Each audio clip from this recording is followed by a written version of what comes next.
definitely think that press all the buttons and shoot everything is a good mantra to learn, because we noticed that, for example, in the first time players play on the show floor, they don't realize yet, because it's taught in the tutorial, but they don't play the tutorial, right? That you can shoot all of the switches, and shooting the switch, for example, for a gravity area, changes the gravity. So, for example, you can do things like, as Prima, you can be floating and make everyone else drop to the ground with a shot that's like a skill shot from across the room. I think there's a lot of things like that that aren't really obvious. Like if you shoot the door switches, they open, so you don't have to break your momentum and can continue carrying onward. And these kind of little things that reward skillful play, they are all in there. So push all the buttons and shoot everything and see what happens. And you can optimize like really well that. You can just interact with everything in the most obvious of ways in a shooter, but shooting it. Yeah.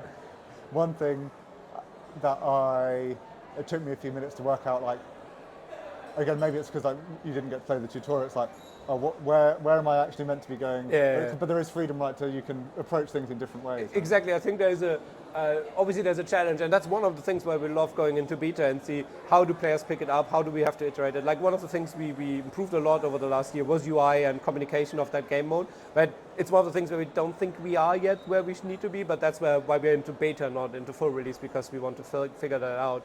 And for the game mode, you have to find the merge items and have the most of them. And if you have enough of them, you get like the extraction point revealed, and then you can go there.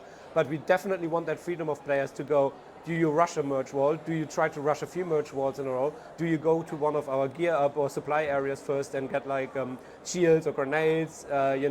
There's different ways, and we definitely want that flexibility and strategizing for teams. The locations are also randomized. Every time you go into the map, it will be slightly different where the walls are, where the spawn points are, and so on. We definitely want players to come into a session and feel like it's not like the session they played before, right? It's a different match, it's a different environment. It's the same environment, but it's a very different structure to it, and you have freedom to make decisions there. Nice. And we had a little go on the PvE mode as well, and that seems like a good place to kind of learn how to do everything. Yeah. So players in the beta, when they start out, they will notice that we put them into the PvE matchmaking by default. They can for a few matches, and then we switch it over. They can change to PvP if they want to, but we recommend just playing like 1 or 2 matches to get a feel for the mode and the map, and then you can go into PvP and blast everyone. Nice.